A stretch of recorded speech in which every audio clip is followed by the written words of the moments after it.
හරි ධර්මනේ දැන් අපි උෂ්ණත්ව මිතිය දක්වා සාකච්ඡා කරා. එතනින් පස්සේ අපිට සාකච්ඡා කිරීමට තියෙන්නේ මේ ප්‍රසාරණය කියන කොටස. ඒකට අපි දන්නවා ද්‍රව්‍ය ගත්තම මේ ද්‍රව්‍ය සෑදිලා තියෙන්නේ අණු වලින්. එතකොට මේ අපි ද්‍රව්‍යයක් ගත්තොත් දැන් තේම ද්‍රව්‍ය අණු හැරිලා තියෙනවා කියලා. ඒතර අපි අර මුල පාඩමේ අපි සාකච්ඡා කරා මේ ශක්තිය තාපයේදී අවශෝෂණය කරාම මේ අණු කම්පණය වෙනවා. ඒතර මේ කම්පණය වෙනකොට උෂ්ණත්වය වැඩි වෙනකොට මේ අණු අතර පරතරය ඒ කියන්නේ අන්තර්රණුක දුර වෙනස් වෙනවා. අන්තර්රණුක දුර වෙනස් වෙනවා. ඒතර මේ දුරේ වෙනස් වීම අපට ආකාර තුනකට පේනවා. ඒක එකක් තමයි දැන් අපි රේඛීය වස්තුවක් තිබුණොත් එහෙම අපිට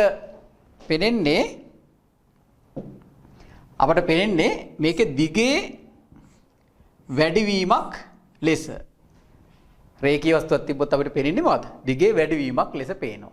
ඒ වගේම අපි යම්කිසි පෘෂ්ඨයක්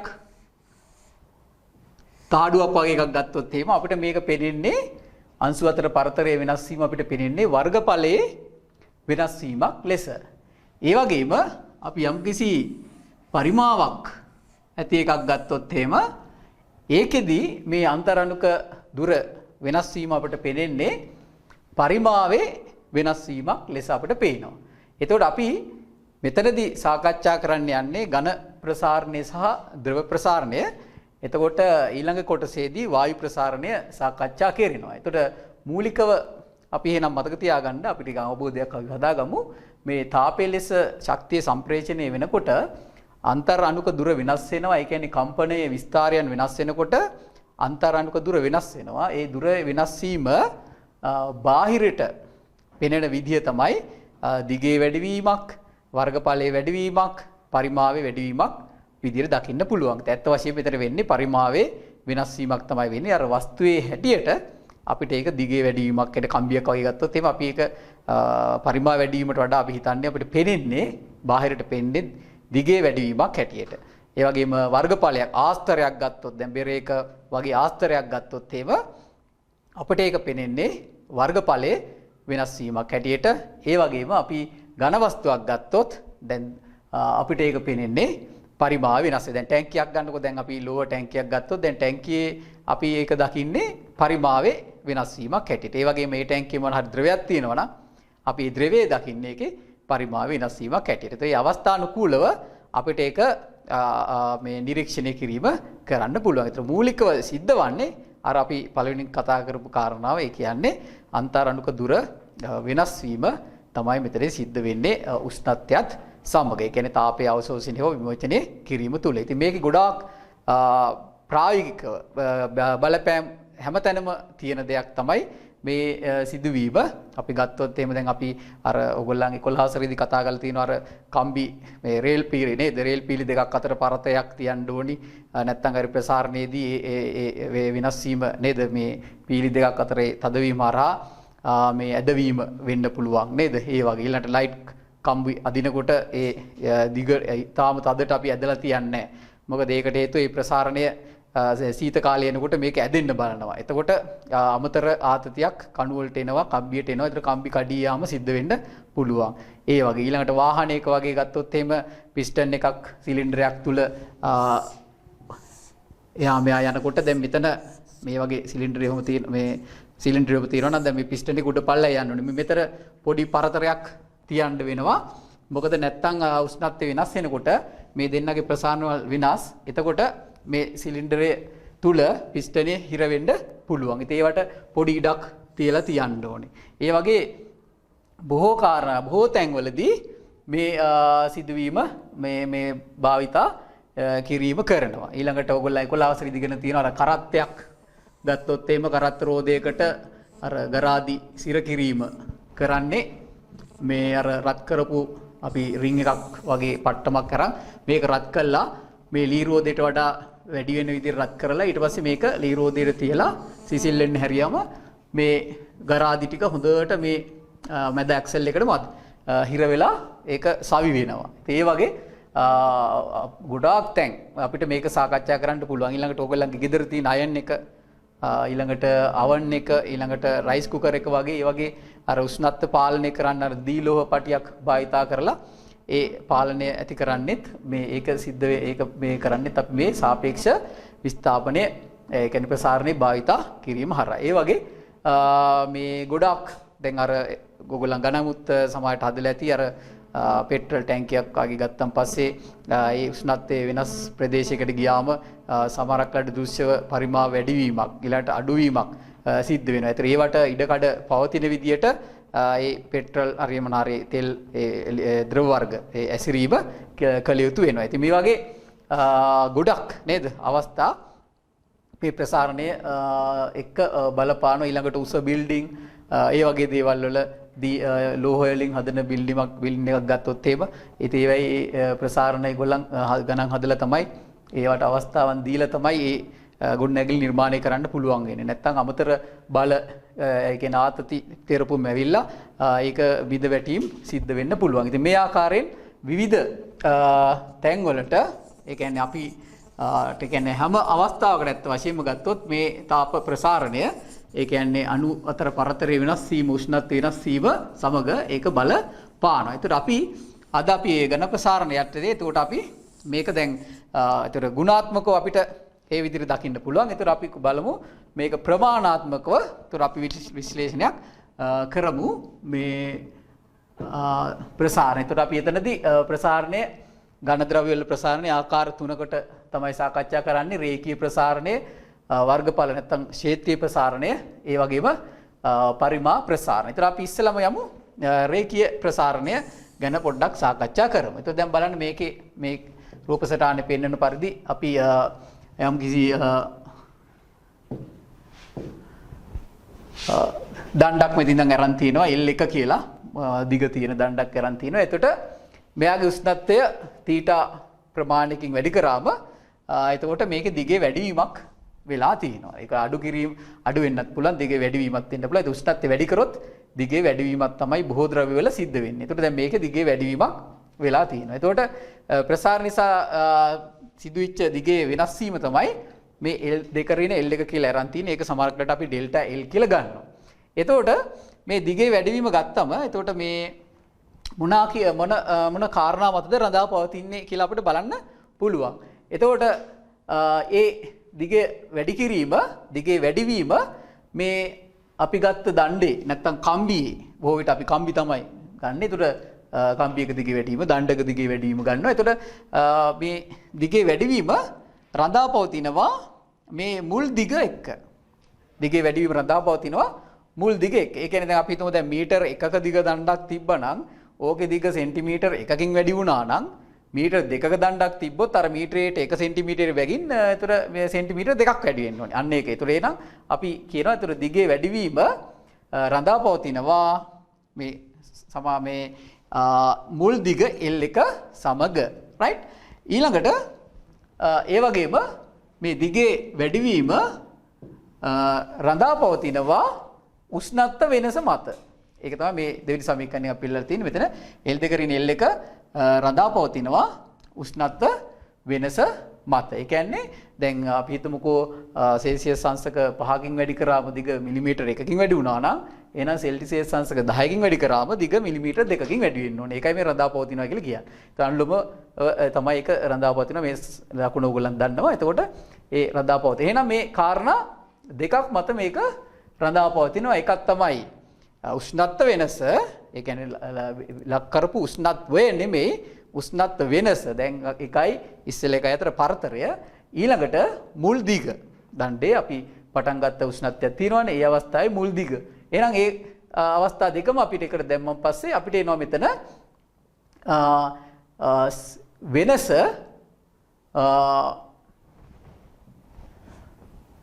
ඒතර වෙනස ඒතර සමාන වෙන අපි සමානුපාතික වෙනවා L1 තීටා. තීටා කියන්නේ උෂ්ණත්වය නෙවෙයි උෂ්ණත්ව වෙනස. එතකොට ඊළඟට දිගේ සිදු වෙනස එහෙනම් සමාන වෙනවා ඇල්ෆා L1 තීටා කියලා අපි ගන්නවා. ඒතර මේ ඇල්ෆා වලට අපි කියනවා රේඛීය ප්‍රසාරණතා සංගුණකය කියලා කියනවා. රේඛීය ප්‍රසාරණතා සංගුණකය කියලා කියනවා. එතකොට එහෙමනම් අපිට මේ L2 කියන දිග අපි යුක්ත කරොත් එහෙම අපිට එනවා L1 දාන ඇල්ෆා L1 තීටා කියලා එනවා. එතකොට L2 සමානයි L1 වරක් එක දාන ඇල්ෆා තීටා කියන මේ පොදු සමීකරණය අපිට කියන්නේ අපිට හුරු පුරුදු සමීකරණය ලැබෙනවා. ඒතර ඒකෙදි L1 කියන්නේ මුල් දිග, L2 කියන්නේ ආර උෂ්ණත්ව වෙනසට ලක් වුණාට පස්සේ සිදුවන තිබෙන දිග. ඒතර ඇල්ෆා කියන්නේ එම ද්‍රව්‍යයේ රේඛීය ප්‍රසාරතා සංගුණකය. ඒතර මේ රේඛීය ප්‍රසාරතා සංගුණකය රඳා පවතින්නේ ද්‍රව්‍ය මත. ඒ කියන්නේ දැන් අපි ගත්තොත් ඇලුමිනියම් නැත්නම් කොපර් ඒ විදිහට ගත්තොත් ඒ ද්‍රව්‍යෙන් ද්‍රව්‍යයට මේක වෙනස් වෙනවා. ඒතර මෙතන තීටා කියන්නේ උෂ්ණත්ව වෙනස, රයිට්? උෂ්ණත්ව වෙනස. ඒතර ඩෙල්ටා තීටා කියලාත් ඕනනම් අපිට ලියන්න පුළුවන්. සාමාන්‍යයෙන් තීටා කියලා නැත්නම් සමහර කලට T කියලා ලියනවා, ඇල්ෆා T කියලා ලියනවා. එතකොට ඒ විදිහට අපිට මේ එක එක විදිහට සමීකරණය තියෙන්න පුළුවන්. නමුත් එතකොට අපි ඒක අඳුන ගන්න මේක මුල් දිග, මේක අවසාන දිග, මේක රේඛීය ප්‍රසාර සංගුණකය තීටා කියන්නේ උෂ්ණත්ව වෙනස. ඩෙල්ටා T තිබ්බත් එකයි, T කියලා තිබ්බත් එකයි, රයිට්? එතකොට ඩෙල්ටා තීටා කියලා තිබ්බත් එකයි. මෙතන ඒ වෙනස කියන තීටා කියන්නේ උෂ්ණත්වය නෙවෙයි, උෂ්ණත්ව වෙනස, රයිට්? එතකොට මේ ද්‍රව්‍ය ද්‍රව්‍ය සදා නියතයක් වෙනවා කියන එක එතකොට අපි කතා කරනවා.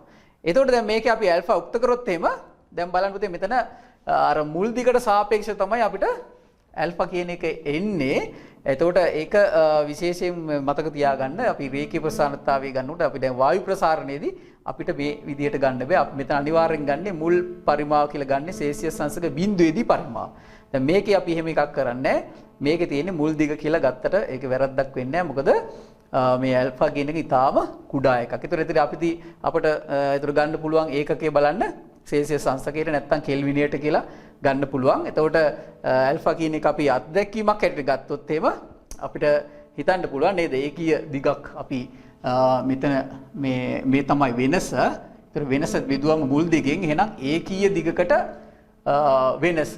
එතකොට අපි ඒක තීටා වලින් බෙදුවම එහෙනම් සෙල්සියස් අංශකයෙන් නැත්නම් කෙල්වින එකකට මේ මීටර එකක දිගක් ගත්තොත් ඒකේ සිදුවන දිගේ වෙනස කියලා ගන්න පුළුවන්. එහෙනම් ඒකේ දිගක උෂ්ණත්වය කෙල්වින් එකකින් වැඩි කළ විට සිදුවන ප්‍රසාරණය රේඛීය ප්‍රසාරතා සංගුණක ලෙස අපිට අර්ථ දක්වන්න පුළුවන්. ඒ කියන්නේ මීටර එකක මේ දණ්ඩක් ගත්තොත් එයාගේ උෂ්ණත්වය සෙල්සියස් හරි කෙල්වින් හරි එකකින් වැඩි කරොත් කොච්චරද ප්‍රමාණය වැඩි වෙන්නේ? ඒ ප්‍රමාණය තමයි අපි රේඛීය ප්‍රසාරතා සංගුණකයේ හැටියට ගන්නෙ, රයිට්? එතකොට ඒකේ ඒකකය බලන්න ත්‍රිශල මාන ඒ ගැන පොඩි අවධානයක් යොමු කරන්න. එතකොට මූලික සමීකරණය අපි එතකොට මේ විදිහට එතකොට අපි දීලෝහ පටියක් ගත්තොත් මේක තමයි ගොඩක් තැන්වල දෙන්නේ. එතකොට මේකේ ඇල්ෆා 1යි ඇල්ෆා 2යි කියලා ගත්තොත් එහෙම එතකොට ඇල්ෆා 1 වැඩි වුණ විශාල වුණොත් ඇල්ෆා 2ට වඩා උඩ පටිය වැඩි මේ ප්‍රසාරණයක් දක්වන්න උත්සාහ කරනවා. එතකොට යටපටියට ප්‍රසාරණය වෙනවා. නමුත් අරයට වඩා අඩුයි. එතන මොකද්ද වෙන්නේ? මේක වක්‍ර වෙනවා, ඇද වෙනවා, රයිට්? ඒ ඇදවීම අපිට භාවිතා කරන්න පුළුවන්. උෂ්ණත්වෙම ඉන්න භාවිතා කරන්න පුළුවන්. ඒ වගේම මොකක් හරි විද්‍යුත් පරිපථයක් ස්විච් කරන්න. ඒ කියන්නේ විද්‍යුත් මේ ලබා දීම නොදීම සඳහා ඒක භාවිතා කරන්න පුළුවන්. ඉතින් ඒක ඊටාම ජනප්‍රිය නැත්තම් මේ බොහෝ උපකරණවල භාවිතා වෙන දෙයක්. රයිට්? එතකොට ආයේ සිසිලුනාම මේක ඇවිල්ලා මේ ආයි මුල් තත්ත්වයට පැමිණලා ආයි විදුලි පරිපථය සම්පූර්ණ වෙනවා. ඒ වගේම ගත්තොත් එimhe අපි විශාල ධාරාවක් ගිහිල්ලා සමහර විටක උපකරණයට හානියක් වෙන්න පුළුවන්. එතකොට ඒ ස්විච් එකක තියෙනවා ඒ ස්විච් එකක් හදන්න පුළුවන් මේක එකපාරම ඕෆ් වෙලා යන්න. මේක ප්‍රසාරණයත් එක්ක ඒක ලොකු ධාරාවක් යනකොට මෙයාගේ උෂ්ණත්වය වෙනස වැඩි වෙනවා. එතකොට අර ඇදවීම වැඩි වෙනවා. ඒක භාවිතා කරලා විසන්ධි වෙන විදිහට හදන්න පුළුවන්. ඒක ඔයගොල්ලන්ගේ විදුලි මෝටර වල එහෙම ඒව දැකලා ඇති. අර ගෙදර තියෙන බ්ලෙන්ඩර් එකේ එහෙම ඒ වගේ දැකලා ඇති. අර යටින් තියෙන ස්විච් එකක්. ඒක ඕෆ් වුණොත් එහෙම ආයෙ ඔන් වෙන්නේ නැහැ. එතකොට අපි සිසිල් වෙනකන් ඉඳලා තමයි ඒක ආයෙ නැවත ඔන් කරන්න ඕනේ. එතකොට ඒක කෙලින්ම විදුලිය විසන්ධි වෙන විදිහට තමයි හදලා තියෙන්නේ. ඒ වගේ විශේෂ අවස්ථා ගොඩාක් අපිට මේකේ දැක් ගන්න පුළුවන්. එතකොට පාසලේදීත් තියෙන ඇත්තටම මේ දීලෝහ පටියක් සහිත පොඩි උපකරණයක්. ඒක අපිට මේ මොනවාද බන්සන් දැල්ලකට ඇල්ලුවොත් එහෙම බන්සන් 10ක දැල්ලට ඇල්ලුවොත් එහෙම ඇද වෙනවා. ඇහැට දකින්න පුළුවන් මේ එකක් පාසලේ විද්‍යාගාරයේ ඇති. ඔයගලන්ට ඒකත් කරලා බලන්න පුළුවන්. එතකොට අපිට ඒ විදිහට අපිට මේ ගත්තොත් එහෙම ඊළඟට අපි මේ සංකෝචනය මේ දී හෝ නැත්තම් ප්‍රසාරණයේදී ඇති වෙන ප්‍රත්‍යා බලය කියන එක කොටසකුත් අපි කතා කරනවා. ඇත්තට මේක මේ අපි සාකච්ඡා කරන්නේ පදාර්ථයේ ಗುಣ පාඩමේ right පදාර්ථයේ ಗುಣ පාඩමේදී. ඒ කියන්නේ දැන් ප්‍රසාරණයක් වෙනකොට මේ ප්‍රසාරණය වෙන්න ඉඩ නොදුන්නොත් දැන් යා සහැල්ලුවෙන් ප්‍රසාරණය වෙන්න දිග වැඩි වෙයි. හැබැයි දිග වැඩි වෙන්න ඉඩ නොදුන්නොත් මොකද වෙන්නේ? එතකොට මේ මෙතන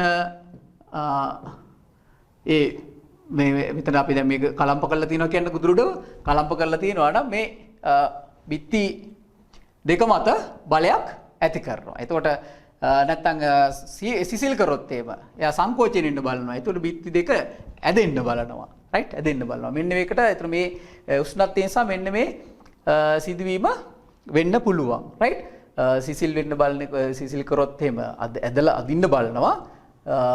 උෂ්ණත්වය වැඩි කරොත් එහෙම මොකද තෙරපලා මේ දෙක තල්ලු කරන්න බලනවා. රයිට් බිත්තිය. එතකොට මෙන්න මේ සිදුවීම සිද්ධ වෙනවා. ඒතර ඔයගොල්ලන් දැකලා ඇති පාලම් වල එහෙමත් මේ පාලම් වල එහෙමත් මේකට තියෙනවා පාලමක දැන් අර කණු දෙක දැන් පාලමක් ගත්තොත් එහෙම දෙපැත්තේ දැන් මේව අර කණු තියෙනවනේ දැන් කණු දෙකක් ගත්තොත් එහෙම තියෙන්නේ දැන් පාලමේ ඒතර කොන්ක්‍රීට් වලින් තමයි සාමාන්‍යයෙන් අදෝ පාලමක් ගත්තොත් දැන් කොහොම ඔය විදිහට තියෙන දැන් මෙතන ඒතර අර වේල් හරියේ කණුවට හයි කරලා තියෙන. දැන් මේක ප්‍රසාරණයක් වෙන්න ගියොත් එහෙම මේක තල්ලු වෙනවා. ස්ථිරව හයි කරලා තිබ්බොත් එහෙම මොකද? කණු දෙක දෙපැත්තට තල්ලු වෙනවා. එතකොට මේ කොන්ක්‍රීට් ඒ කණු වල බිඳීම් ඇති වෙන්න පුළුවන්. ඒ නිසා මෙතන චූටි ඉඩක් තියලා තියෙනවා. ඉතින් ඕගොල්ලන්ට ඒක දැක් ගන්න පුළුවන් මේව අර පාලමක යනකොට මෙන්න මෙහෙම පාර තියෙනකොට මෙහෙම දෙපැත්තෙන් මෙන්න මේ විදිහට තමයි ඒක තියෙන්නේ. ඔයගොල්ලන් බලන්න යකඩ කොටස් දෙකක් භාවිත කරලා සමහරක එක එක ක්‍රම වලට තියෙනවා. එතකොට මේ ඉඩ තියලා තියෙන්නේ මේ ગેප් එක තියලා තියෙන්නේ අර ප්‍රසාරණයට ඒ අවස්ථාව සපයන්නේ. එතකොට මේ අමතර බලයක් මේ කණු මත ඇති වෙන්නේ නැහැ. එතකොට මේ පාලම ආරක්ෂා සහිත වෙනවා. නැත්තම් මේ ලොකු බලයක් මේකෙන් ඇති වෙනවා. අපි ගණන් හැදුවොත් එහෙම ඉතා අතිශාල බලයක් ඇති වෙනවා මේ ප්‍රසාරණය නිසා. එතකොට එතනදී මේ ඒ බලය අපිට එතකොට මේ සමීකරණයෙන් ගන්න පුළුවන්. එතකොට දැන් මෙතනදී මම ඒ තියරි පාර්ට් එක අපි ඒකේ විස්තර කරන්න යන්නේ නැහැ. එතනදී ඒ ප්‍රත්‍යා බලය සමානයි y ඇල්ෆා තීටා කියන සමීකරණයෙන් අපිට නිරූපණය කරන්න පුළුවන්. ඒතර ඕගොල්ලන් ඉගෙන ගනි ප්‍රත්‍යා බලය වික්‍රියාව ඒ සියලු තීරි කොටස් ඉගෙන ගත්තට පස්සේ ඔයගොල්ලන්ට මේ සමීකරණේ තීරය. එතකොට මෙතන y කියන්නේ යම් මාපාංකය. එතකොට ඇල්ෆා කියන්නේ මේ රේඛීය ප්‍රසාරණ සංගුණකය. තීටා කියන්නේ අර උෂ්ණත්වයේ සිදු වෙනස. එතකොට අපිට මේ බලය මේ සමීකරණයෙන් ලබා ගන්න පුළුවන්. එතකොට මේ y කියන එක එහෙම ඉතා අධික එකක් වෙනවා. ද්‍රව්‍ය ගත්තම එතකොට මේ බලය ඉතා විශාල වෙනවා.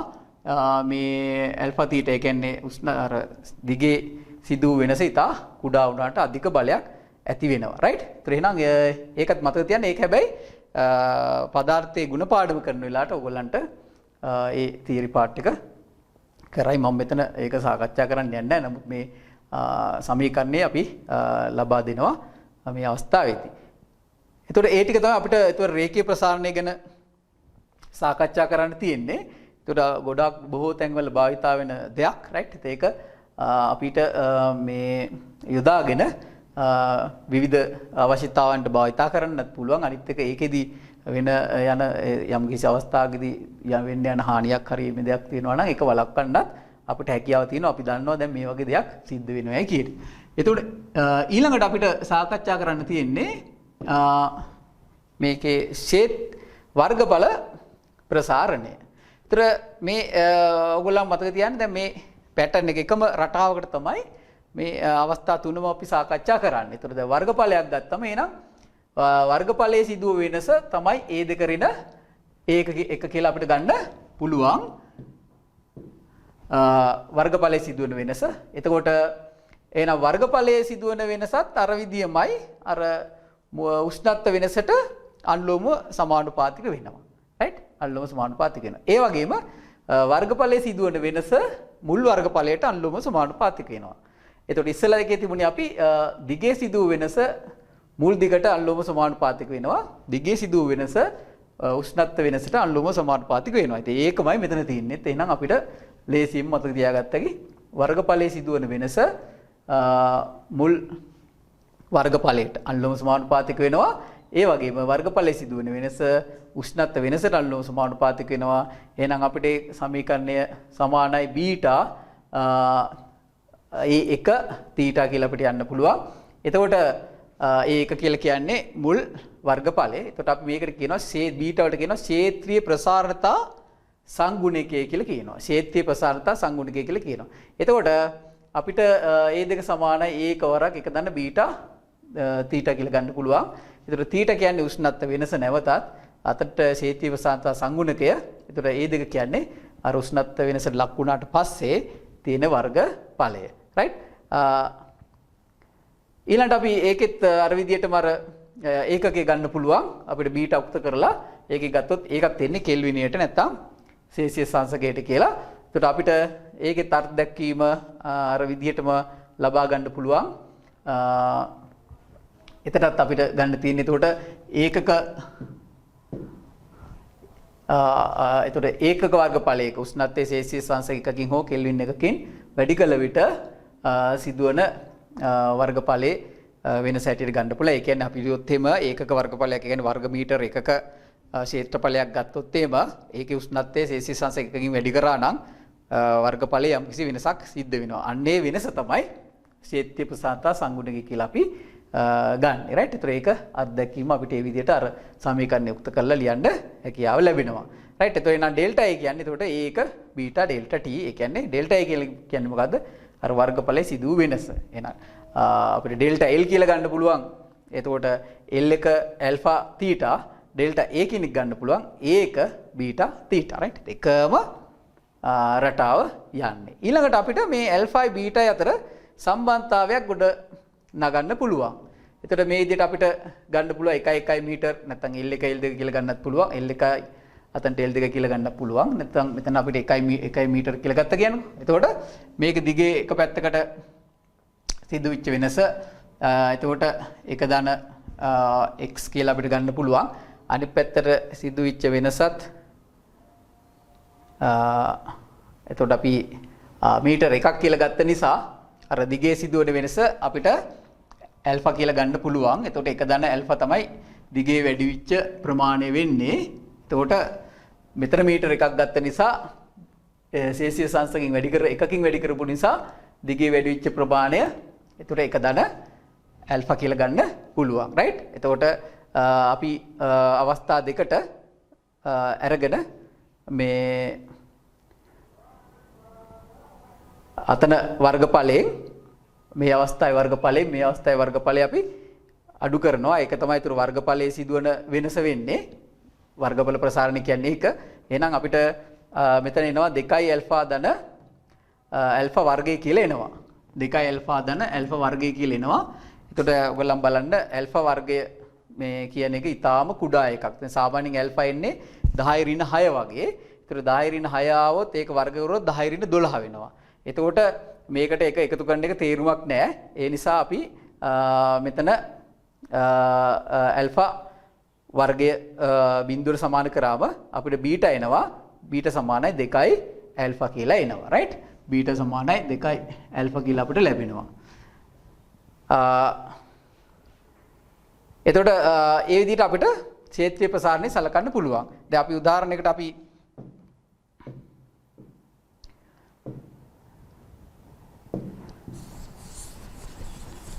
ඒතර ඔයගොල්ලන් මෙතන මතක තියාගන්න ඕනි දැන් අපි ගත්තොත් එහෙම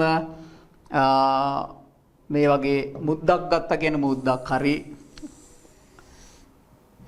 මුද්දක් ගත්තා කියන්නකො දැන් මුද්දක් ගත්තොත් එහෙම දැන් අපිට මේ විස්කම්භය තියෙනවා මෙතනින්. ඒතර මේ විස්කම්භයට අපිට දාන්න පුළුවන් රේඛීය ප්‍රසාරතාවයට සමීකරණ ලියන්න පුළුවන්. ඒ වගේම මේ මුද්දේ වර්ගඵලයට මේක ඇතුලේ තිබ්බත් එකයි නැතත් එකයි. ඒ කියන්නේ අපිට මේක සම්පූර්ණ මේ තැටියක් හැටියට ගන්න පුළුවන්. තැටියක් හැටියට අරගෙන අපිට මේකට සමීකරණ ලියන්න පුළුවන් ඒ දෙක සමානයි ඒ 1 වරක් 1 ධන බීටා තීටා කියලා ලියන්න පුළුවන්. ඒ වගේම ඒකම මේකටත් ලියන්න පුළුවන්. මේක රින් එකක් කියලා අවුලක් නැහැ. අර ඇතුලේ මදේ නැහැ කියලා අවුලක් නැහැ. අපිට ඒකම මේ සමීකරණ මේකටත් ලියන්න පුළුවන්, රින් එකට ලියන්නත් පුළුවන්. ඒ වගේම දැන් මේකේ විස්කම්භයේ ප්‍රසාරණය අරගෙන අපිට ඕනනම් ලියන්න පුළුවන් D2 සමානයි D1 වරක් 1 ධන ඇල්ෆා තීටා කියලා ලියන්නත් පුළුවන්. රයිට්? ඒක නිසා ඒක විශේෂයෙන් මතක තියාගන්න අපිට වර්ගඵලයට සමීකරණ ලියන්නත් පුළුවන්. ඒ වගේම මේ විස්කම්භයට ලියන්නත් පුළුවන්. ඒ වගේම පරිධිය අරගෙන පරිධියට ලියන්නත් පුළුවන්. අරයට ලියන්නත් පුළුවන්. අපිට ඒ අවස්ථා ඕන එකකට මේ සමීකරණේ ලිවීමේ හැකියාව ලැබෙනවා. රයිට්? ඒතර ඒක විශේෂයෙන් මතක තියාගන්න ඕගොල්ලන් ගණන් හදනකොට දැන් අපි මෙතන මදි මේ මැද කොටස නැහැ කියලා මේක රේඛීය ප්‍රසාරණය මේ යොදන්න ඕනි කියලා එකක් නැහැ. රයිට්? අපිට ඕන වර්ගඵලය යොදන්නත් පුළුවන්. ඒ වගේම අපි නිකම් මතක් කරොත් එහෙම දැන් අපි හිතුවොත් මේ වගේ සිදුරක් දැන් මේක අපි හිතමු මේකේ උෂ්ණත්වය වැඩි කරොත් එහෙම දැන් මේකේ මේක අණු දැන් අපි අණුවම තියනවා කියලා ගත්තොත් එහෙම මේ අණු අතර පරතරය වැඩි වෙනවා. එතකොට මේ සිදුරේ වර්ගඵලයක් මොකක්ද වෙන්නේ? අර විදියටම වැඩිවීම තමයි වෙන්නේ. දැන් මේක ඇතුළට ප්‍රසාරණයක් වෙන්නේ නැහැ. අපි උෂ්ණත්වය වැඩි කරොත්. දැන් උෂ්ණත්වය අඩු කරොත් මේක මුළු එකේම මේ පිට මායින් වල දිගත් අඩු වෙයි, ඇතුලේ දිගත් අඩු වෙයි. ඒක සංකෝචනය වෙයි. ප්‍රසාරණය කරොත් එහෙම මේ අර අපිට හිතෙනවා නිකන් මේක ඇතුළට යයිද කියලා. නෑ ඇතුළට ප්‍රසාරණයක් වෙන්නේ නැහැ. එතකොට මේ වර්ගඵලයේ මේක සිදුරක් නම් මේ සිදුරට අපිට අර වර්ගඵල ප්‍රසාරණේ සමීකරණේ යොදන්න පුළුවන්. ඒක අනිවාර්යෙන් වැඩිවීම තමයි මොකද්ද? සිද්ධ වෙන්නේ උෂ්ණත්වය වැඩි කරොත්. රයිට්? ඒකත් මතක තියාගන්න. ඊළඟට අපිට කතා කරන්න පුළුවන් මේ පරිමා ප්‍රසාරණය. එතකොට පරිමා ප්‍රසාරණය අපිට කතා කරන්න පුළුවන්. ඒතර පරිමා ප්‍රසාරණෙත් අර විදියමයි එකම රටාවක් කියලා අපි කිව්වා. ඒතර ඔයගලන්ට ෂෝට් නෝට් එකක් හදාගන්නත් පුළුවන්. ඇත්තටම මේ අවස්ථා තුනම පොඩි කොලයක ඊටාම සරලව ෂෝට් නෝට් එකක් හදාගත්තා. මොකද එකම පැටර්න් එකක් තියෙන්නේ. ඒතර ඒක බලන්න දැන් මේකේ V1 කියලා තියෙනවා. එලකොට V2 කියලා තියෙනවා. ඒතර උෂ්ණත්වය වෙනස් කිරීමක් කරෝතින් හැම පරිමාවේ සිදුවන වෙනස කියන්නේ V2 කරන්නේ V1. මතක තියාගන්න හැම වෙලෙම අපි ගන්න දැන් එකෙන් ඉස්සෙල් එක තමයි වෙනස ගන්න. එතකොට එතනදී ඒක එතකොට අනුලෝම සමානුපාතක වෙන්න ඕනි මුල් පරිමාවට. ඒ වගේම පරිමාවේ සිදුවන වෙනස අනුලෝම සමානුපාතක වෙනවා උෂ්ණත්ව වෙනසට. එහෙනම් අර විදිහටම අපිට පරිමාවේ සිදුවන වෙනස සමානයි. අපි විතර ගැමා V1 තීටා කියලා ගන්නවා. ඒතර ගැමා කියනවා අපිට අපි කියන එකට පරිමා ප්‍රසාරණතා සංගුණකය. එතකොට එimhe ද්‍රව්‍යයේ පරිමා ප්‍රසාරණතා සංගුණකය කියලා අපි කියනවා. එතකොට මේකදී එතකොට එහෙනම් අපි දැන් සංගුණක තුනක් කතා කරා. රේඛීය ප්‍රසාරණතා සංගුණකය, ක්ෂේත්‍රීය ප්‍රසාරණතා සංගුණකය. දැන් ඔන්න අපි අලුතෙන්ම කතා කරා පරිමා ප්‍රසාරණතා සංගුණකය. එතකොට ඒකෙදී අපිට නැවත ඒකේ අර්ධදැක්වීමකට යන්න පුළුවන් මේ උක්ත කිරීම තුළ. ඒතර ඒකෙත් ඒකකය එන්නේ බලන්න කෙල්විනේට නැත්තම් සෙල්සියස් අංශකයට. රයිට්? ඒතර අපිට එතන ගන්න පුළුවන් ඝන මීටර එකක්. දැන් ඉස්සෙල්ලා අපි අරක අධ්‍යයනයකට ගත්තේ මීටර එකක්. ගත්ත රේඛීයකට ඊළඟට ගත්ත වර්ග මීටර එකක්. දැන් අපිට ගන්න බෑ ඝන මීටර එකක් නේද? ඒතර එහෙනම් යම් කිසි ද්‍රව්‍යයක ඝන මීටර එකක උෂ්ණත්වයේ සෙල්සියස් හෝ කෙල්වින් එකකින් ඉහළ නැංගුවොත් පරිමාවේ සිදුවන වැඩිවීම තමයි අපි ගැමා කියලා කියන්නේ. එතකොට අපිට මේ විදිහට ඒක දක්වන්න පුළුවන්. ඒ වගේම මේ ගැමා සහ ඇල්ෆා අතර සම්බන්ධතාවයත් අපිට ගන්න පුළුවන් අර ඉස්සෙල්ලා වගේම. එතකොට ඝන මීටර එකක් තිබ්බොත් එම එක පැත්තක දිග මීටර 1යි නම් උෂ්ණත්වයේ සෙල්සියස් අංශක 1කින් වැඩි කරොත් එම එතන දිගේ වැඩිවීම 1 ධන ඇල්ෆා වෙනවා. ඒ වගේම උසත් 1 ධන ඇල්ෆා වෙනවා. පල්ලත් 1 ධන ඇල්ෆා වෙනවා. එහෙමනම් පරිමාවේ සිදුවන වෙනස කියන්නේ මෙයාගේ මෙයා අඩු කරන්න ඕනි. එතකොට ඒක තමයි පරිමාප ප්‍රසාරණතා සංගුණකය වෙන්නේ. නේද? එතකොට මෙතන බලන්න පුතේ මේ ඝණය ප්‍රසාරණය කරාම අපිට ලැබෙනවා 1 ධන 3යි ඇල්ෆා වර්ගය ධන 3යි ඇල්ෆා ධන ඇල්ෆා ඝණය කියලා. ඒකෙන් එකක් අඩු වෙන්න ඕනේ. එතකොට දැන් මෙතනදී අර තියෙනවා ඇල්ෆා ඝණය තියෙනවා ඒ වගේම ඇල්ෆා වර්ගය තියෙනවා. එතකොට මේ දෙන්න ඊටාම කුඩායි අපි ගණිතයත් එක්ක සලකනකොට අපි කින්ද ඒ දෙන්න බිඳුවට ආසන්න කරාම අපිට එනවා ගැමා සමානයි පරිමාපතාංශ සංගුණකයේ ගැමා සමානයි 3යි ඇල්ෆා කියලා එනවා. රයිට්? 3යි ඇල්ෆා කියලා එනවා. එහෙනම් අපිට ගානක සාමාන්‍යයෙන් බොහෝ විට අපිට දෙන්නේ රේඛීය ප්‍රසාරතා සංගුණකය. ඒක රේඛීය ප්‍රසාරතා සංගුණකය දුන්නම අපිට පරිමාප ප්‍රසාරතා සංගුණකය ඕන නම් ඒක 3න් වැඩි කරලා ගන්න ඕනි. ක්ෂේත්‍රීය ප්‍රසාරතා සංගුණකය ගත්තම ඕනි නම් ඒක අපි 2කින් වැඩි කරලා ගන්නට ඕනි. රයිට්? ඒ විදිහට ගාන එක දෙන්නේ බොහෝ විට රේඛීය ප්‍රසාරතා සංගුණකය. ඒ විදිහට අපිට ඝන ප්‍රසාරණය අවස්ථා 3 සලකන්න පුළුවන්. එතකොට මම මේ ගත්තොත් ඒ රේඛීය ප්‍රසාරතාවය ගත්තොත් එimhe අපිට එතකොට එතන සමීකරණය අපිට ආවේ L2 සමානයි L1 වරක් 1 ධන ඇල්ෆා තීට කියලා ආවා නේද? එතකොට ඇල්ෆා උනේ රේඛීය ප්‍රසාර සංගුණකේ. ඒ වගේම ක්ෂේත්‍රීය ප්‍රසාරතා සංගුණකේ A2 සමානයි A1 වරක් 1 ධන එතකොට බීටා තීට කියලා අපිට ලැබුණා. ඒ වගේම පරිමාප ප්‍රසාර සංගුණකේ අපි ගත්තොත් එimhe V2 සමානයි V1 වරක් 1 ධන ගැමා තීට කියලා අපිට ආව සමීකරණය. ඒතර බලන්න එකම රටාවක් තියෙන්නේ ඔයගලන්ට. එතකොට දැන් පරිමාවක් අපි ගත්තොත් එහෙම මොකක් හරි සිලින්ඩරයක් කියලා කියන්නකෝ. දැන් මේ සිලින්ඩරේ ඔයගලන්ට ඕන නම් කෙලීම පරිමාප ප්‍රසාරතා සංගුණකේ යන්න පුළුවන්. මේ පරිමාප ප්‍රසාරණයට සමීකරණයක් යන්න පුළුවන්. ඊළඟට ඕන නම් මේ වර්ගඵලයේ මේ උඩ වර්ගඵල කොටසට වර්ගඵල ප්‍රසාරණය වුණා යන්න පුළුවන්.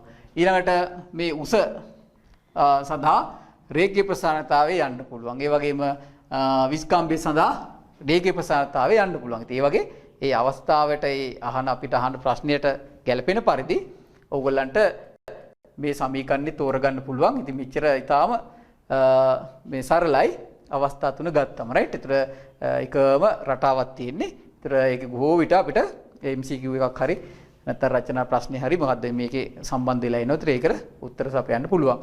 ඊළඟට අපි සාකච්ඡා කරන්න යන්නේ ද්‍රව ප්‍රසාරණය ගැන. ද්‍රව ප්‍රසාරණය ගැන කතා කරන්න යනකොට මේ ඝන ප්‍රසාරණයට වඩා පොඩ්ඩක් තරමක් අපි වෙනස් තමයි සාකච්ඡා කරන්න වෙන්නේ. මොකද දැන් ද්‍රවයක් අපිට ඝණයක් වගේ නෙවෙයි. දැන් ද්‍රවයක් අපිට අනිවාර්යයෙන්ම භාජනයකට දාන්න වෙනවා. එතකොට අපි ද්‍රවයක් ගත්තොත් අනිවාර්යෙන් අපිට භාජනයකට දාන්න වෙනවා. රයිට්? දැන් භාජනයකට දාලා මෙයාගේ උෂ්ණත්වය වෙනසක් ඇති කරොත් මොකද වෙන්නේ? එතකොට අපිට මේ සිදුවීම පෙනෙන්නේ මේ භාජනයට සාපේක්ෂව තමයි මේ සිදුවීම පෙනෙන්නේ. ඒතර දැන් භාජනයේත් ප්‍රසාරණය වෙනවා. ඒ වගේම ද්‍රවයත් ප්‍රසාරණය වෙනවා. නමුත් අපේ භාජනයේ ප්‍රසාරණය අපිට ලොකුවට ඒක පෙනෙන්නේ නැහැ. ඒතර ඒකට සාපේක්ෂව තමයි මේ ප්‍රසාරණය අපිට දකින්නට ලැබෙන්නේ. ආන්න ඒක නිසා මෙතන අපිට අවස්ථා දෙකක් යටතේ තමයි සාකච්ඡා කරන්න වෙන්නේ. එකක් තමයි සත්‍ය ප්‍රසාරණය. ඒ කියන්නේ ඇත්ත වශයෙන්ම කොච්චර ප්‍රසාරණයක් සිද්ධ වුණාද කියන එක. ඊළඟ එක අපිට කතා කරන්න වෙන්නේ දුෂ්‍ය ප්‍රසාරණය. ඒ කියන්නේ භාජනයට සාපේක්ෂව කොච්චරක් මේ ද්‍රවයේ ප්‍රසාරණයක් වුණාද කියන එක තමයි අපිට බලන්න වෙන්නේ. ඒකට එන අපිට මේ අදහස අපි තේරුම් ගමු. මේ සිදුවීම මේ එතකොට මේ දෘශ්‍ය ප්‍රසාරණය කියන එක සාකච්ඡා කරන්න වෙලා තියෙන්නේ උෂ්ණත්ව වෙනසකදී භාජනයේද ප්‍රසාරණය වෙන නිසා. රයිට්? එතකොට ද්‍රවයක වඩා වැදගත් වෙන්නේ සත්‍ය ප්‍රසාරණයටත් වඩා ඇත්තට වැදගත් වෙන්නේ බොහෝ විට දෘශ්‍ය ප්‍රසාරණය. ඒතර භාජනයට සාපේක්ෂව මේ ද්‍රවයේ වැඩිවීම හෝ අඩුවීම තමයි අපිට සාකච්ඡා කරන්න වෙන්නේ. එතකොට ඒක දෙන්නගේ ප්‍රසාරණතා සංගුණක සමග තමයි මේ සිදුවීම අපිට නිරීක්ෂණය කරන්න වෙන්නේ. එතකොට බොහෝ විට ද්‍රව ප්‍රසාරණය ඝන ප්‍රසාරණයට වඩා වැඩි right. ඒතර ද්‍රව ප්‍රසාරණේ ඝන ප්‍රසාරණයට වඩා වැඩි. ඒක බොහෝ විට අපිට දකින්න හම්බ වෙනවා. නමුත් අපිට තියරි වශයෙන් අපිට කියන්න පුළුවන් අවස්ථාවක් දෙන්න පුළුවන් ඝන ප්‍රසාරණේ ද්‍රව ප්‍රසාරණයට වඩා වැඩි වෙන්න පුළුවන්. ඒතර එහෙම වුණොත් එහෙම මේ ද්‍රව මට්ටම පහළයයි. එහෙම වුණොත් ද්‍රව මට්ටම ඔයාලා පේන්නේ පහළ යනවා කියලා. ඒතර ඒක සංකෝචනයක් නෙවෙයි වෙලා තියෙන්නේ. භාජනේ වැඩියෙන් ප්‍රසාරණය වෙලා ද්‍රවයට වඩා. ඊළඟට අනිත් පැත්තට ගත්තොත් එහෙම ද්‍රව ප්‍රසාරණයේ වැඩි වුණොත් ඝන ප්‍රසාරණයට ඕගලන්ට පේන්නේ මේ ද්‍රව මට්ටම උඩට යනවා පේන්නේ. right? ඊළඟට දෙන්නගේ ප්‍රසාරතා සංගුණක සමාන වුණොත් එහෙම මොකක්වත් වෙනස් නොවි තියනවා කියලා පේන්නේ. එතකොට අපිට හිතෙන්න පුළුවන් මේකේ ප්‍රසාරණයක් උනේ නෑ කියලා. right? මේකේ ප්‍රසාරණයක් උනේ නෑ කියලා හිතෙන්නත් පුළුවන්. ඒතර ඒක වෙන්නේ දෙන්නගේ ද්‍රවයේ ඝනයේ ප්‍රසාර සංගුණක දෙක සමාන වුණොත්. right? ඒක නිසා මේ ඒ අවස්ථා ද්‍රවයක් සම්පූර්ණයෙන් මේකේ පිරීලා තියෙනවා. right?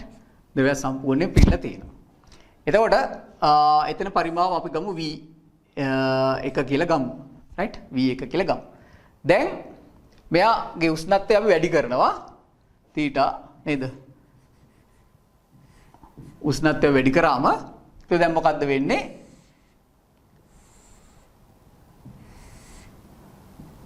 භාජනයේ පරිමාවත් වැඩිවීමක් වෙනවා. ඒ වගේම දැන් ද්‍රවයෙන් ටිකක් උතුරලා යනවා.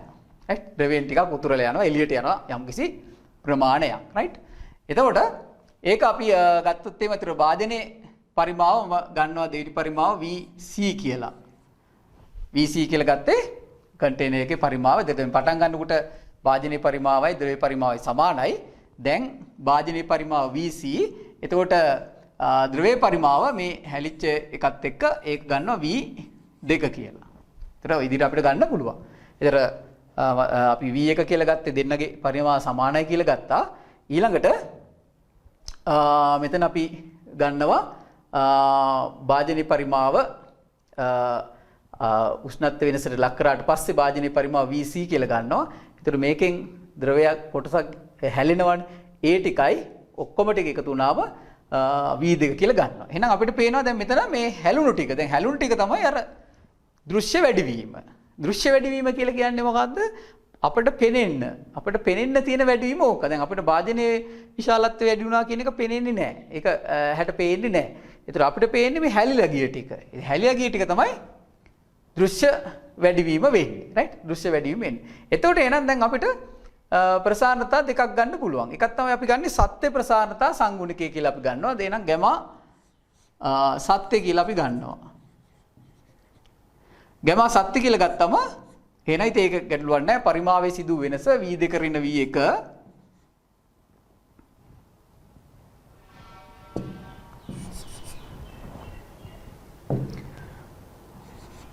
V2 ඍණ V1 බෙදුවා මුල් පරිමාව V1යි.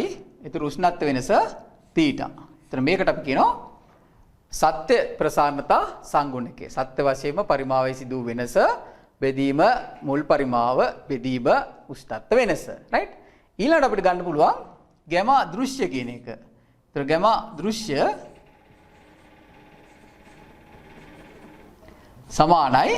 එහෙනම් දෘශ්‍ය මොකද්ද මේ පරිමාවේ වෙනස සිදුුනේ? right? දෘශ්‍ය සිදුවීම. එතකොට ඒකෙදී අපිට ගන්න වෙන්නේ එහෙනම් මේ භාජනයේ අවසාන පරිමාවෙන් VC වලින් අපි අඩු කරනවා මේ තිබ්බ ඉස්සලා තිබ්බ පරිමාව V1. ඒතර ඒක අපි බෙදන්න ඕනි V1 θ වලින් බෙදනවා. right? එතකොට භාජනයේ අවසාන පරිමාවෙන් ද්‍රවයේ මුල් පරිමාව අඩු කරනවා. එතකොට ඒක තමයි මොකක්ද? දෘශ්‍ය වැඩිවීම. right? ඇහැට පේන වැඩිවීම ඒක.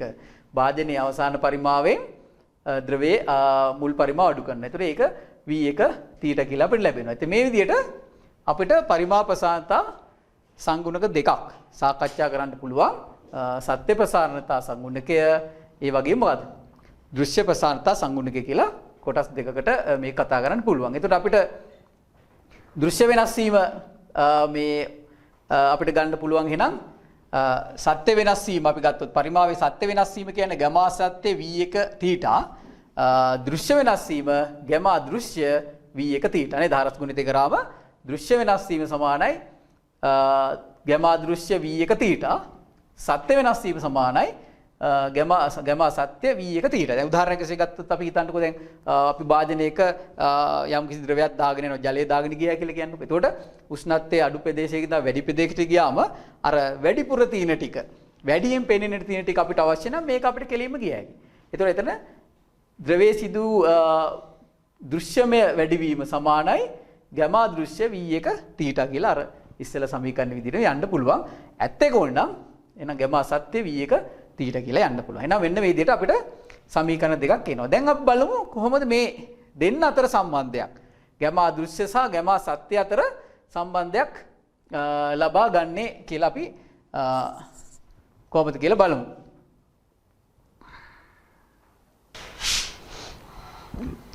හරි. එතකොට අපි ද්‍රවයේ ප්‍රසාරණය ගත්තම එතකොට අපි මෙතන බලන්න පුළුවන්. එතකොට අපි v1 කියලා ගත්තේ ද්‍රවයේ භාජනයේ මුල් පරිමාව හැටියට. එතකොට vc කියලා ගත්තේ අපි ද්‍රවයේ අවසාන භාජනයේ අවසාන පරිමාව හැටියට.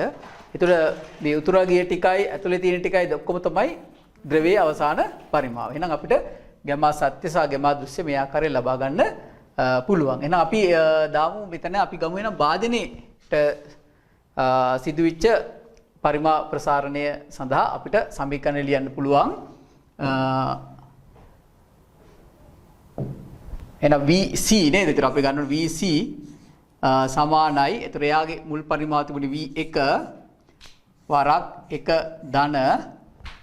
ඒතර ගැමා භාජනය ගැමා C වරක් තීටා කියලා අපිට භාජනය සඳහා සමීකරණ ලියන්න පුළුවන්. රයිට්. එතකොට මේ භාජනයේ පරිමා ප්‍රසාරණය සඳහා ඒක භාවිතා කර හැකියි. ඒ වගේම එතකොට අපි ගැමා දෘශ්‍ය කියන එක ගත්තොත් එහෙම එතකොට ගැමා දෘශ්‍ය මේ අවස්ථාවට අපිට මේකෙන් එතකොට ආදේශ කරන්න පුළුවන් මේ දෘශ්‍ය ප්‍රසාරණය සඳහා එතකොට අපිට ආදේශ කරමු ඒ අවස්ථාව අරගෙන රයිට්. හරි අපි දැන් ඝන ප්‍රසාරණයේ අනතුරුව මේ සාකච්ඡා කරන්න යන්නේ මේ ද්‍රව ප්‍රසාරණය සම්බන්ධව. ඒතර දැන් ද්‍රවයක් අපි ගත්තම ද්‍රවයක් හැම විටම භාජනයක රඳවන්න වෙනවා. ඒක නිසා ද්‍රවයක ප්‍රසාරණය අපිට භාජනයට සාපේක්ෂව තමයි බොහෝ විට පෙනෙන්නේ. එතකොට ඒ නිසා මේ ද්‍රවයක අපි සත්‍ය ප්‍රසාරණය ඒ වගේම දෘශ්‍ය ප්‍රසාරණය කියලා අවස්ථා දෙකක් යටතේ තමයි සාකච්ඡා කරන්නේ. එතකොට සත්‍ය ප්‍රසාරණය කියන්නේ අත් වශයෙන්ම සිදුවන ප්‍රසාරණය, දෘශ්‍ය ප්‍රසාරණය කියන්නේ භාජනයට සාපේක්ෂව සිදුවන ප්‍රසාරණය. ඒතර බොහෝ විට ද්‍රවවල ප්‍රසාරණතා සංගුණකය ඝනවල ප්‍රසාරණතා සංගුණකයට වඩා වැඩි. ඒ නිසා බොහෝ විට අපිට භාජනයට සාපේක්ෂව මේ ප්‍රසාරණයක් ද්‍රවවල දකින්නට පුළුවන්. ඒතර අපි මේ අවස්ථාව ගත්තොත් එහෙම දැන් භාජනයක් තියෙනවා. මේ භාජනයේ යම් කිසි උෂ්ණත්වයක තියෙනවා. ඒතර ඒකේ භාජනයේ පරිමාව V1යි. ඒ වගේම ද්‍රවයේ පරිමාව V1 හැටියට සම්පූර්ණයෙන්ම මේ කටගාවටම පිරලා තියෙන අවස්ථාවක් අපි ගමු. දැන් මෙයාගේ උෂ්ණත්වය තීටා ප්‍රමාණයකින් වැඩි වුණාම භාජනයේත් ප්‍රසාරණය වෙනවා. ඒකින්ද මම භාජනීය ප්‍රසාරණය අපි ගත්තා VC කියලා. ඒතර හැලිලා යන ද්‍රවය ප්‍රමාණයක් තියෙනවා. ඒතර හැලිලා යන ප්‍රමාණයයි ඇතුලේ තියෙන ටිකයි දෙකම තමයි ද්‍රවයේ මේ මුළු පරිමාව වෙන්නේ උෂ්ණත්වය වැඩි කරාට පස්සේ. ඒතර එතනදී අපිට නම් සත්‍ය ප්‍රසාරණතා සංගුණකය අපිට ගන්න පුළුවන් පරිමාවේ සිදු සත්‍ය වෙනස. ඒ කියන්නේ V2 ඍණ V1 බෙදීම V1 තීටා සහ පරිමාසිතේ දෘශ්‍ය වෙනස අපිට ගන්න පුළුවන්.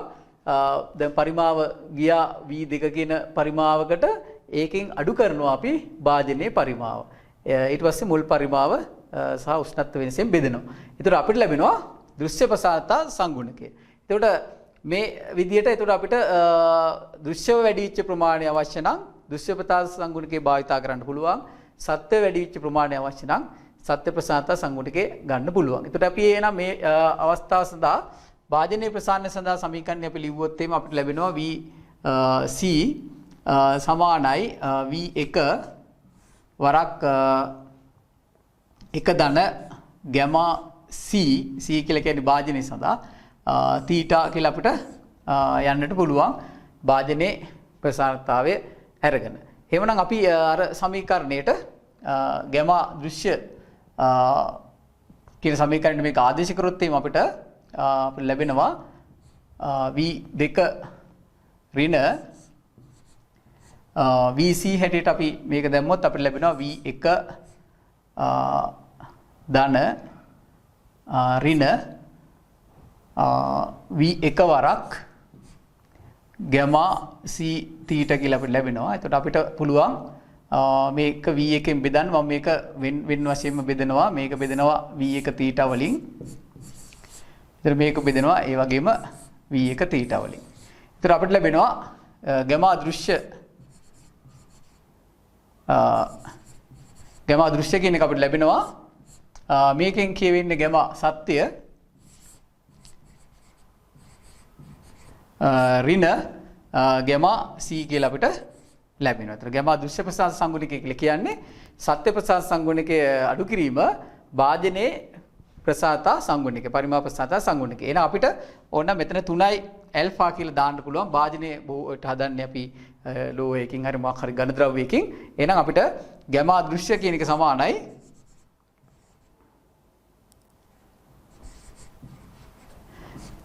ගැමා සත්‍ය ඍණ 3යි ඇල්ෆා c කියලා අපිට ලියන්න පුළුවන්. රයිට්. ඒ මේ විදිහට අපිට සත්‍ය ප්‍රසාරතා සංගුණකය සහ දෘශ්‍ය ප්‍රසාරතා සංගුණකය අතර සම්බන්ධය ලබා ගන්න පුළුවන්. රයිට්. එතකොට බොහෝ විට අපිට මේ අවස්ථා දෙක ලබා දුන්නම අපිට දෘශ්‍ය වෙනසක් ලබා ගන්න මේ සමීකරණය භාවිතා කරන්නට හැකියාව ලැබෙනවා. ඊළඟට අපිට මේ විදිහට ද්‍රවයක් ගත්තම එහෙනම් ප්‍රසාරතා සංගුණක දෙකක් ඇති බව හඳුනා ගන්න. එතකොට ඒක මේ විශේෂයෙන් ඒ අවස්ථානුකූලව ඔයගලන්ට ඒක භාවිතා කරන්න හැකියාව ලැබෙනවා. ඊළඟට අපි සාකච්ඡා කරන්න යන්නේ මේ අපි ජලය ගත්තොත් එහෙම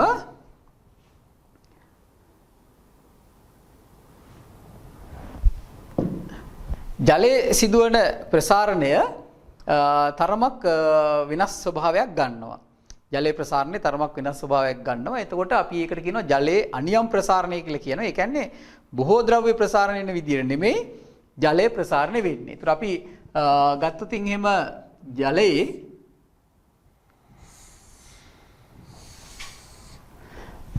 ප්‍රසාරණය සැලකුවොත් එimhe උෂ්ණත්වයත් එක්ක. ඒතර අපි බිඳුව උෂ්ණත්වය මෙතන සැලකුවොත් එimhe යම්කිසි ද්‍රව පරිමාව ගත්තොත් මේ පරිමාව උෂ්ණත්වයත් එක්ක ප්‍රථමයෙන් අඩුවීම තමයි වෙන්නේ. ඒතකොට සෙල්සියස් අංශක 4 දක්වා මේ අඩුවීම සිද්ධ වෙනවා. ඊළඟට තමයි වැඩිවීම සිද්ධ වෙන්නේ. රයිට්. ඒතර මෙන්න මේ විදිහට අපි බලාපොරොත්තු නොවන විදිහේ විචලනයක් ජලයේ ප්‍රසාරණයට දකින්න පුළුවන්. බොහෝ ද්‍රව සෙල්සියස් අංශක බිඳුවෙන් පටන් ගත්තම පරිමාව වැඩිවීම තමයි සිද්ධ වෙන්නේ. මේකෙම නෙමෙයි සෙල්සියස් අංශක 4 දක්වා සංකෝචනයක් වෙන. ඒ කියන්නේ පරිමාව අඩුවීමක් වෙනවා.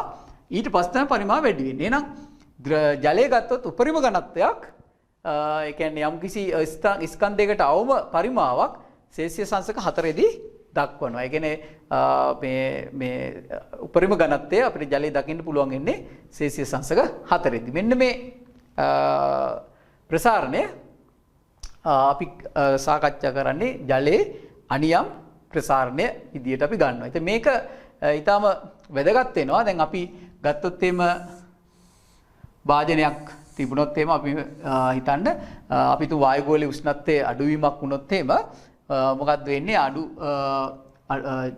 ජලාණු පෘෂ්ඨයේ තියෙන ජලාණු වල උෂ්ණත්වය අඩු වෙනකොට ඝනත්වය වැඩි වෙනවා. ඒවා පහළට ගමන් කරනවා.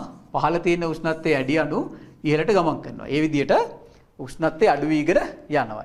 අවසානයේ සෙල්සියස් අංශක 4ට දක්වා අඩු වුණාට පස්සේ මෙන්න මේ සංවහනය නවතිනවා. ඒතර සෙල්සියස් අංශක 4 ජලය ක්‍රමක්‍රමයෙන් උඩට මේ පතුලේ සිට රැස්වීම සිද්ධ වෙනවා.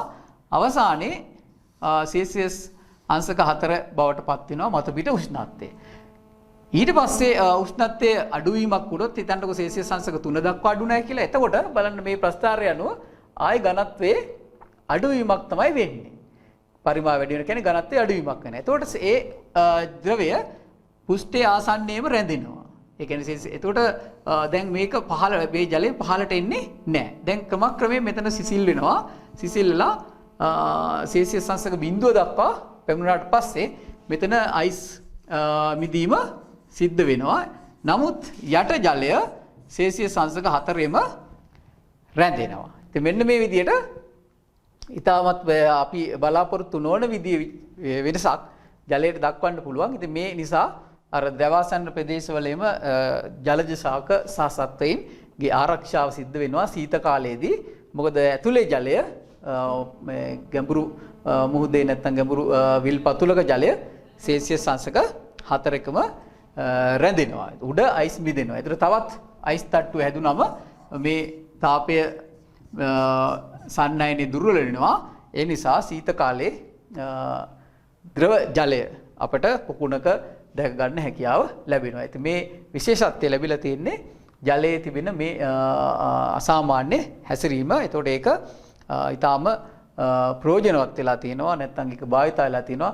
ද්‍රවාසන්න ප්‍රදේශයේ ශාක සහ සත්ත්ව සියල්ලන්ගේම ජීවිත රැකිලා තියෙන්නේ මේ ජලයේ මේ විශේෂ හැසිරීම නිසා. රයිට්. එතකොට එන අපි ඒ ආකාරයෙන් අපිට ද්‍රව ප්‍රසාරණය සාකච්ඡා කරන්න පුළුවන්. ඒ ද්‍රව ප්‍රසාරණය ගන්නකොට මතක තියාගන්න සාමාන්‍ය ද්‍රව්‍යක ප්‍රසාරණ විදිහටම අපි සලකන්නේ. නමුත් භාජනයට සාපේක්ෂව දකින්න අවශ්‍ය නම් අපිට අර දෘශ්‍ය ප්‍රසාරණතාවය සංගුණකයේ භාවිතා කරලා අපිට භාජනයට සාපේක්ෂව ප්‍රසාරණය සාකච්ඡා කිරීමේ හැකියාව ලැබෙනවා. ඉතින් මෙතන එතකොට අපි ඝන සහ ද්‍රව ප්‍රසාරණය තියරි වශයෙන්, ඒ කියන්නේ සිද්ධාන්ත වශයෙන් අපිට මේ අවස්ථාව දක්වා තමයි අපේ සිලබස් එකේ සාකච්ඡා කරන්න තියෙන්නේ. එතකොට අපි මේ පාඩම අවසානයේ මේ අවස්ථා සියල්ල හා ගැලපෙන ප්‍රශ්න ටිකක් අපි සාකච්ඡා කරනවා. ඒත් පාඩම අවසානයේ ඒක ඔයගලන්ට බලන්න පුළුවන්. එහෙනම් අපි මෙතනින් එතකොට ද්‍රව ප්‍රසාරණය, ඝන හා ද්‍රව ප්‍රසාරණය අවසන් කරනවා.